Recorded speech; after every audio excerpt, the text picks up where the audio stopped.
अस्सलाम वालेकुम व्यूअर्स, मैं हूं ज़ीशान चीमा और आप देख रहे हैं रियल एस्टेट विद ज़ीशान। आ गया हूं मैं फिर एक नई कहानी लेके और मैं बाज भी नहीं आऊँगा। हाज़िर हो गया हूं मैं एक और स्टोरी के साथ।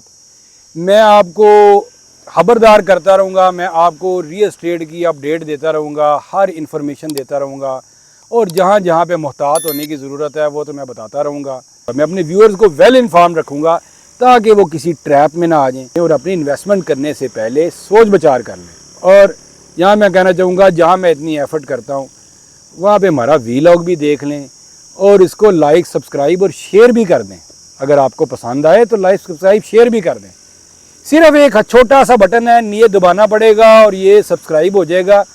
और इसका जादू ये है, ये जो आप मेरा जो सब्सक्राइब का बटन दबाएंगे ना, तो इसका जादू ये है कि फिर उसके बाद आपको हर रियल एस्टेट की इन्फॉर्मेशन मिलेगी, हर रियल एस्टेट की अपडेट मिलेगी। चलें वीलॉग की तरफ चलते हैं और आपको एक नई स्टोरी सुनाते हैं। तो आज हम बात करेंगे एक हाउसिंग सोसाइटी की जो कि इस्लामाबाद से बाहर चक्री के करीब है और उसके ख़िलाफ़ एक्शन हुआ है और उसे जुर्माना आयद किया गया है। और किस वजह से किया गया इसको डिस्कस करते हैं। पाकिस्तान में लोग ऐसी हाउसिंग सोसाइटी की तलाश में हमेशा रहते हैं जहाँ पे इंस्टॉलमेंट मिनिमम से मिनिमम हो, रिगार्डलेस कि उसका एनओसी अप्रूव्ड है या नहीं है, उसके अंदर क्या उसकी लीगल स्टैंडिंग है, वो लैंड कहाँ पे मौजूद है, इस चीज़ के को इतना ज़्यादा वो उस पर तवज्जो नहीं देते, जिसकी वजह से उनको बाद में मुश्किलात का सामना करना पड़ता है। हमारे बहुत सारे ओवरसीज़ पाकिस्तानी जो दुबई में, सऊदी अरब में और उसके अलावा तमाम अरब कंट्रीज़ में, बहरीन में और मुख्तलिफ़ ओमान में, मुख्तलिफ़ ममालिक के अंदर मेहनत कर रहे हैं, वो पाकिस्तान के अंदर ऐसी हाउसिंग सोसाइटीज़ का इंतखाब करते हैं जहाँ पे उनकी पॉकेट के मुताबिक को प्लॉट मिल सके। मैं आपको यहाँ पे बताना चाहूँगा कि मोस्टली जो लोग हैं वो इस्लामाबाद के करीब ऐसी हाउसिंग सोसाइटीज़ में इन्वेस्टमेंट करते हैं जिनके साथ इस्लामाबाद का नाम टैग किया होता है, लेकिन वो इस्लामाबाद में मौजूद नहीं होती। इस्लामाबाद के गिरदो नवाह में दर्जनों ऐसी हाउसिंग सोसाइटीज़ मौजूद हैं जो इस्लामाबाद का नाम इस्तेमाल कर रही हैं, जिनका इस्लामाबाद की टेरिटरी से कोई तल्लुक़ नहीं है, उन्होंने इस्लामाबाद से कोई एनओसी नहीं लिया हुआ। उसके अलावा बहुत सारी हाउसिंग सोसाइटीज़ का मैं इस्लामाबाद और रावलपिंडी में सुन चुका हूँ कि जो ये क्लेम करते हैं कि हमने नया पाकिस्तान हाउसिंग स्कीम का हम हिस्सा हैं, नया पाकिस्तान हाउसिंग स्कीम अप्रूव्ड है, और उन्होंने अपनी वेबसाइट के ऊपर भी मेंशन किया हुआ है। अपनी मार्केटिंग टूल में वो इस्लामाबाद का, नया पाकिस्तान का नाम इस्तेमाल करते हैं। मुझे बड़ा अफसोस होता है कि जो बंदा इन्वेस्टमेंट करने जा रहा है वो बेशक इन्वेस्टमेंट 5-10 लाख रुपए की है या 5 करोड़ रुपए की है, वो उसकी हार्ड अर्न मनी है।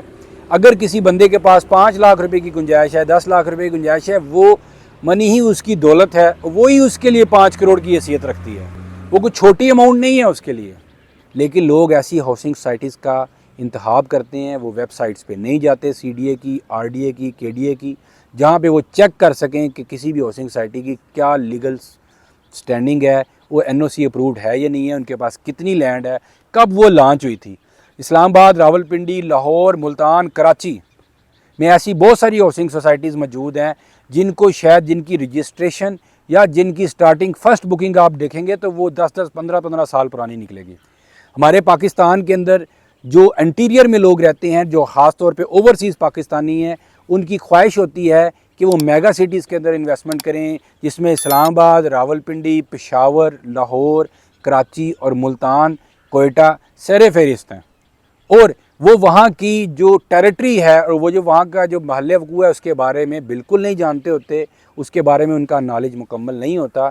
इसलिए वो ये समझते हैं कि तमाम हाउसिंग सोसाइटीज़ जो इस्लामाबाद के करीब पड़ती हैं, नो डाउट जो सस्ती हाउसिंग सोसाइटीज़ हैं वो इस्लामाबाद के गिरदोनवाह में ही वाक़या हैं। और मैं आपको बताऊं, इसमें से बहुत सारी ऐसी हाउसिंग सोसाइटीज़ हैं जो इस्लामाबाद की टेरिटरी में या सीडीए की वेबसाइट पे आपको नहीं मिलेंगी। वो सोसाइटीज़ आरडीए अप्रूव्ड हैं। आरडीए अप्रूव्ड का मतलब भी ये नहीं है कि रावलपिंडी शहर में है। उन हाउसिंग सोसाइटीज़ का तल्लुक़ रावलपिंडी से सिर्फ डिस्ट्रिक्ट की वजह से है। तो रावलपिंडी डिस्ट्रिक्ट के अंदर जो है आगे फाटा आता है, जिसको हम कहते हैं कि जो तहसील लेवल के ऊपर हम जो लेते हैं एनओसी, वो फाटा से लेते हैं। जिस सोसाइटी का आज मैं नाम लेने जा रहा हूँ उस सोसाइटी के ख़िलाफ़ जो एक्शन हुआ है, और सबसे पहले मैं उस सोसाइटी का थोड़ा सा बैकग्राउंड बता दूं, और वो सोसाइटी है किंगडम वैली।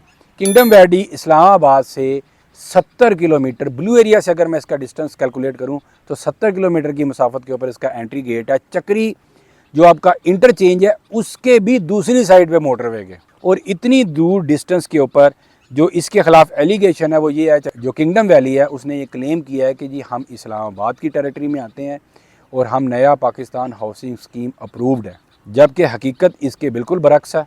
किंगडम वैली की अगर हिस्ट्री की बात की जाए तो किंगडम वैली एक किंगडम ग्रुप के नाम से जाना जाता है, और ये इनकी वेबसाइट पर अगर आप विज़िट करें तो किंगडम वैली जो है वो लाहौर में भी मौजूद है। किंगडम वैली जो है वो आपकी RDA से इन्होंने NOC लिया है और ये मौजूद है चक्री के पास, और उसके अलावा इनकी वेबसाइट पे ग्वादर भी मेंशन है। अगर आप RDA की वेबसाइट के ऊपर जाएं तो RDA की वेबसाइट के ऊपर आपको किंगडम वैली जो है वो ऑथराइज हाउसिंग सोसाइटीज़ में इसका नाम मिल जाता है, लेकिन एज़ पर RDA वेबसाइट इसका जो अप्रूव्ड एरिया जो अभी तक अप्रूव्ड करवाया वो जो अप्रूव्ड करवाया किंगडम वैली ने एरिया वो 103 कनाल है। कम अज़ कम इन्होंने अप्रूव्ड करवाया है। पाकिस्तान के अंदर बहुत सारी ऐसी हाउसिंग सोसाइटी जो NOC अप्रूव्ड भी नहीं है, लेकिन जहाँ तक मेरा नॉलेज है उसके मुताबिक मैं बहुत सारे लोग ओवरसीज़ और पाकिस्तानियों को जानता हूँ जिनका किंगडम वैली में प्लॉट है, लेकिन जहाँ पे अप्रूव्ड उनके पास लैंड है वो सिर्फ 103 कनाल है। किंगडम वैली के खिलाफ एक्शन लिया है कंपटीशन कमीशन ऑफ पाकिस्तान। मैंने फर्स्ट टाइम इसका नाम सुना है, क्योंकि पाकिस्तान में एक्शन के बारे में बहुत ही कम सुना जाता है। हाँ, किसी जगह के ऊपर आपको नैब के बारे में सुनने में मिलता है। पाकिस्तान में कभी भी टाइमली नैब ने एक्शन नहीं लिया। नैब के बारे में आप अक्सर सुनते हैं कि उसने मुख्तलिफ हाउसिंग सोसाइटीज़ या मुख्तलिफ बिजनेस कम्युनिटी के ख़िलाफ़ एक्शन लिया है, और वो एक्शन उस टाइम लिया जाता है जब बहुत सारे हज़ारों लोग जो हैं वो एसोसिएटेड हो जाते हैं उस बिज़नेसमैन के साथ, और जब उस एक्शन के रद्द अमल के अंदर उस एक्शन के इफ़ेक्ट में बहुत सारे इफेक्टिव्स पैदा होते हैं, और वो जो बिज़नेसमैन है या जो भी इंडिविजुअल है या हाउसिंग अथॉरिटी है वो प्ली बारगेन में चली जाती है।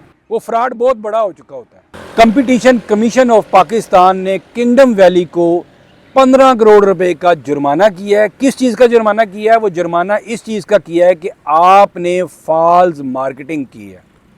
पहले मैं आपको बताता जाता हूँ कि कंपटीशन कमीशन होता क्या है। तो कंपटीशन कमीशन ऑफ पाकिस्तान जो है वो पाकिस्तान के अंदर मोनोपोली कंट्रोल अथॉरिटी है। ये गवर्नमेंट एजेंसी है, और ये पाकिस्तान में इकोनॉमिक एक्टिविटी के ऊपर नज़र रखती है कि ये चीज़ें जो हैं वो हेल्दी कंपटीशन हो, किसी अनफेयर जो है मीन से कोई भी जो है वो ज़्यादा फ़ायदा ना उठा सके, ज़्यादा बेनिफिट ना उठा सके। तो किंगडम वैली ने दो चीज़ें क्लेम की थी, और मैं बड़े सालों से ये सुन रहा था। एक, उन्होंने क्लेम किया था कि जी कंपटीशन कमीशन ऑफ पाकिस्तान के स्टेटमेंट के मुताबिक उन्होंने क्लेम किया कि जी हमारी हाउसिंग सोसाइटी इस्लामाबाद में मौजूद है, जबकि वो इस्लामाबाद में मौजूद नहीं है। वो रावलपिंडी डेवलपमेंट अथॉरिटी से अप्रूव्ड ज़रूर है, लेकिन वो चक्री के साथ आगे करतबा सिटी के करीब एक हाउसिंग सोसाइटी है जो कि एज़ पर RDA 103 कनाल के ऊपर मुश्तमिल है। Secondly, competition commission of Pakistan ने उनके ऊपर एलिगेशन लगाया है कि आपने इसको नया पाकिस्तान हाउसिंग स्कीम में डिक्लेयर किया है। कंपटीशन कमीशन ने गुमराहकुन मार्केटिंग पे हाउसिंग सोसाइटी को 15 करोड़ रुपए का जुर्माना कर दिया। ये और बात है, इस जुर्माने करने का मतलब ये होता है कि वो आगे जो है इसको डिफेंड करेंगे, वो कोर्ट में इसको आगे डिफेंड करेंगे। मे बी ये वो अदा करें और मे बी ना अदा करें, ये एक अलहदा बहस है। लेकिन मुसाफती कमीशन ने किंगडम वैली पर झूठे इश्तिहारात देने पर भारी जुर्माना आयद कर दिया है। किंगडम वैली ने यह मंसूबा इस्लामाबाद में ज़ाहिर किया, जबकि असल मकाम रावलपिंडी में निकला। इसके अलावा किंगडम वैली ने इस मंसूबा को नया पाकिस्तान हाउसिंग स्कीम, नया पाकिस्तान हाउसिंग प्रोग्राम से झूठी वाबस्तगी भी ज़ाहिर की। NOC से मंजूरी से मुतल्लक भी गैर वाज़ेह मालूमात फराहम की। कई साल से SECP में मालियाती गशवारे जमा भी नहीं करवाए। रियल स्टेट सेक्टर में शफाफियत और दुरुस्त मालूमात नागुज़ीर हैं।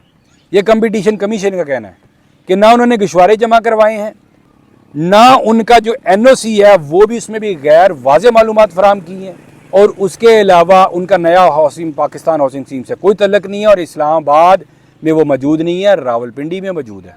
कंपटीशन कमीशन ने यहाँ पर इस चीज़ के बारे में भी अपने ख़यालात का इज़हार किया है कि अगर आप समझते हैं कि कोई भी हाउसिंग सोसाइटी गलत इश्तिहारात दे रही है, गलत क्लेम कर रही है, और उसके अलावा कार्टल बना के आर्टिफिशली मार्केट को चलाने की कोशिश कर रही है, तो वो दिए हुए नंबर के ऊपर रब्ता करके अपनी शिकायत दर्ज करवा सकते हैं। मैं ये नंबर जो है नीचे अपनी डिस्क्रिप्शन में मेंशन भी कर दूंगा, जिस नंबर के ऊपर आप इतला कर सकते हैं। अगर आप समझते हैं कि कोई भी हाउसिंग सोसाइटी जो इलीगल एक्टिविटीज़ के अंदर इन्वॉल्व है, वो बैड प्रैक्टिसेस के अंदर इन्वॉल्व है, तो आप उस नंबर के ऊपर रब्ता करके अपनी शिकायत दर्ज करवा सकते हैं। लेकिन यहाँ पे आप सिर्फ उन हाउसिंग सोसाइटीज़ के बारे में आप शिकायत दर्ज करवाएं जिनके बारे में आपके पास मुसद्दका मालूमात मौजूद हैं। जहाँ पे सार्फिन और तमाम लोगों के हकूक़ है, वहाँ पे बिजनेसमैन के भी हकूक़ है और उनको मद्देनज़र रखना चाहिए। आज के व्लॉग करने का मेन मकसद जो मेरा ये था कि कभी भी जब आप किसी जगह पे इन्वेस्टमेंट करते हैं तो इन्वेस्टमेंट करने से पहले आपको गवर्नमेंट की वेबसाइट के ऊपर जाके सोसाइटी का स्टेटस चेक करना चाहिए, उसके बारे में मालूमात हासिल करनी चाहिए और उसके अलावा उसको क्रॉस वेरीफाई करें। और अगर आप इस चीज़ बारे में हमारे से कोई रहनुमाई हासिल करना चाहते हैं तो आप नीचे दिए हुए नंबर के ऊपर रब्ता करके हमारे से भी रहनुमाई हासिल कर सकते हैं। जो हाउसिंग सोसाइटी है इसमें इन्वेस्टमेंट करनी चाहिए या नहीं करनी चाहिए। यहाँ मैं एक चीज़ वाजे कर दूँ कि मैं किसी हाउसिंग सोसाइटी के ख़िलाफ़ नहीं हूँ और ना ही मैं किसी हाउसिंग सोसाइटी का नुमाइंदा हूँ। पाकिस्तान के अंदर मैं बड़ी कैटेगोरली ये बात कर रहा हूँ कि पाकिस्तान के अंदर कोई एक भी हाउसिंग सोसाइटी ऐसी नहीं है जिसने कुछ ना कुछ गलत ना किया हो।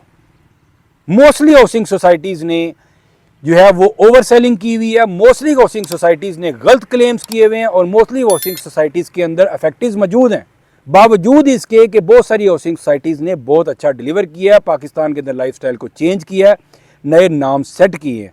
और मैं आपको इसमें ये और चीज़ वादे कर दूं कि हाउसिंग सोसाइटीज़ बेशक प्राइवेट हों, नीम सरकारी हों, सरकारी हों या कोऑपरेटिव हाउसिंग सोसाइटीज़ हों, किसी किस्म की भी हाउसिंग सोसाइटीज़ हो, तमाम में बैक प्रैक्टिसेस मौजूद हैं। मैं लोगों को हमेशा एडवाइस करता हूं और आज फिर एडवाइस करूंगा, हमेशा सेमी डेवलप या डेवलप जगह के ऊपर इन्वेस्टमेंट करें जहां पे आप अपने प्लॉट को ऑन ग्राउंड चेक कर सकते हो, जहां पे आप जाके उसका विजिट कर सकते हो। उसके अलावा किसी भी अथॉरिटी के ऊपर आपको यकीन करने की ज़रूरत नहीं है। वो बेशक LDA हो, CDA हो, RDA हो, DHA हो, प्राइवेट हाउसिंग सोसाइटी हो, बैरिया टाउन हो, चोरी मजीद साहब के प्रोजेक्ट हों, कोई भी हाउसिंग अथॉरिटी हो, कोऑपरेटिव हाउसिंग सोसाइटीज़ हों, किसी पे भी अंधा एतमाद करने की ज़रूरत नहीं है। अपनी आंखों से देख के आप अपनी इन्वेस्टमेंट करें। और अगर आपकी इतनी कैपेसिटी नहीं है कि आप जो है वो लमसम के ऊपर कोई प्लॉट ले सकते हैं, अगर आपकी गुंजाइश कम है तो आप पोजेशनेबल प्लॉट लें, बेशक 10-15 किलोमीटर दूर ले लें। सेंटर ऑफ द सिटी नहीं ले सकते तो सिटी के सबर्ब में ले लें।